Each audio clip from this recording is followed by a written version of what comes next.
All right, so I know that in our pre-conference you had said that you were interested in having me kind of focus on finding questions to better relate to your students in your lesson, as well as what you can do in order to have a larger focus on practicing their prediction skills. Is that still correct? That is still correct.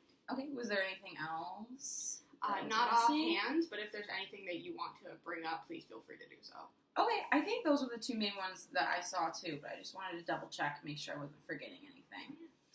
Okay, so after looking over the lesson, which I thought went really well, by the way, I have a few thoughts, but I first kind of want to hear more on how you felt that particular lesson went, and specifically with those areas of focus in mind. I think something that I noticed that I keep trying to do is I keep trying to relate to them in like really weird ways by asking them things that they like and don't like. Yeah. So I said like, oh, do you like strawberries? Like that's not exactly the best kind of relating question, and I feel like some of it is justified knowing that it is the content level of the text is so low.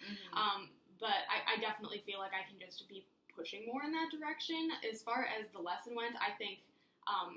The biggest thing towards the end is they were able to essentially put together the kind of pieces and figure out what it was that was happening, which is great. I didn't fully understand that that's what they had said at first because of a slight language barrier, but they definitely were using those clues and, taking some things into context, within the context, and thinking about, how that could impact. And in a way, they were kind of relating to themselves by something like, oh, what kind of changes affect your family and things like that, which made them say, oh, a birth might have happened, or, someone's day of birth, which was great. I just think that those relating questions just don't come out quite as much, and I think a lot of the questions that I asked seemed more geared towards summarizing what we'd already read instead of making predictions for what was coming up. Yeah. Which was originally my goal and didn't exactly turn out that way.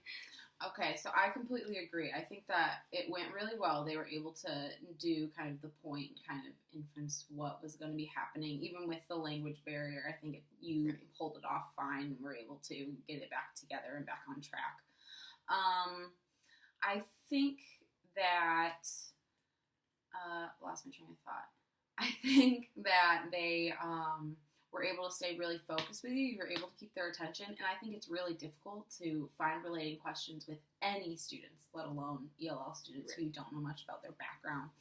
So I was curious, have you at all had the opportunity to maybe do like interest inventories with them or talk about their family life? We have sort of towards the beginning. They're very reluctant to talk about their family life or their home life, but they're very willing to talk more about like their personal interests and disinterests. Okay. And a lot of times I've asked them like, oh, why don't you tell me what you're doing this weekend? And they'll say things like, nothing.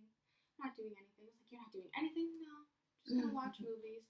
And that's fine. I understand if they're not super comfortable like sharing a lot of their intimate details or their plans, but even at the beginning of the semester, I just feel like they're more comfortable talking about themselves personally. I also noticed they're sisters, and they actually don't really talk about each other either, which is really interesting, but I don't know if that's just because they're uncomfortable still, and I hope not, but if it is that they're uncomfortable, or if it's just that that's how they prefer to speak about themselves and their family, and maybe it's more of a private matter.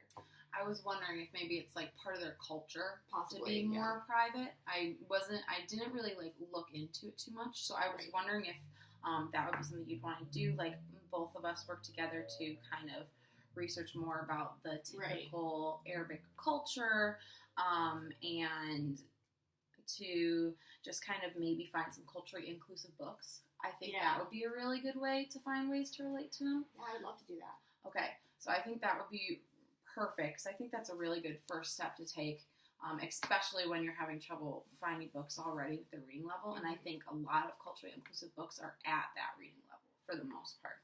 Awesome. So we can look into that. We can spend some time looking at all of that. Okay, so now moving towards making predictions, unless you have anything else about the relating part of any questions? I don't think so. Okay. Well, we can come back to it if we need to and kind of wrap it up.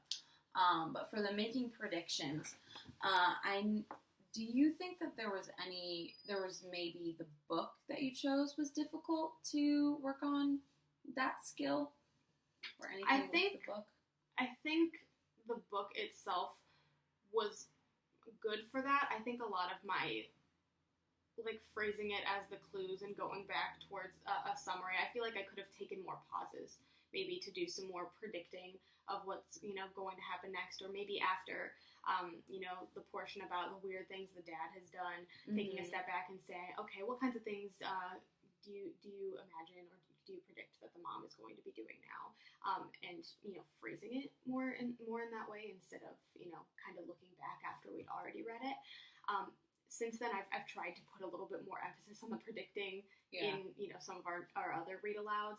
I just think the way that it was presented, I did more of the incorrect skill that I was looking for, And I think it's kind of hard because making inferences and making predictions are so similar. Right. So I don't necessarily think that it is awful and the lesson was a fail because the focus is more on making inferences because they're so similar.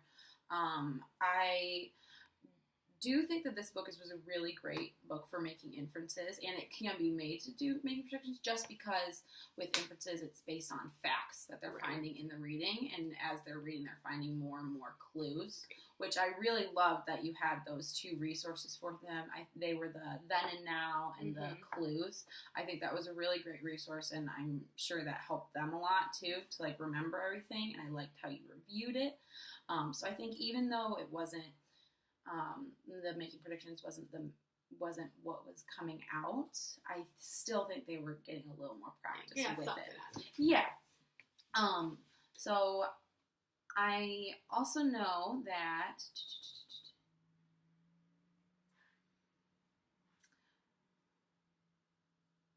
so I think make the ability to make predictions, it can be done with any book, really. So I don't think it has to be done with a book like that. I know a lot of good ways just to make predictions is before even starting reading. It's just, here's the title page, here's the title and the cover. What do you think is going to happen? Right. And just starting with that, and then maybe reading the back too and say, okay, do you have any different ideas? And it will be a little harder with them because their reading level is lower. And the language barrier a little bit, because obviously those texts are a little bit easier to predict. But I still think it'll be good practice even if they are a little lower than that. So I think moving forward, I think the best action plan would be for, like I said, for us to kind of take time to research on our own some customs of their culture, as well as finding some culturally inclusive books, just so you can find different ways to relate to them, hopefully, and then to also come together once we do find that research and just kind of discuss what we found, discuss what you think would be best for the girls in particular. And for making predictions, I think that the main thing is just to practice it more. Because I think as a teacher, it's a really hard skill to master and be able to get with them. So I think that, like I said, I don't think that was one of the worst. I don't think that was one of the worst things to happen in the lesson at all. So I think the biggest focus right now would be achieving the goal of relating to them. So do you think that's something that you would agree with? Absolutely. Okay. All right, so then going from here, we'll kind of look into that a little bit more, and then we can find a time to discuss it. Yeah, sounds good. All right. Thank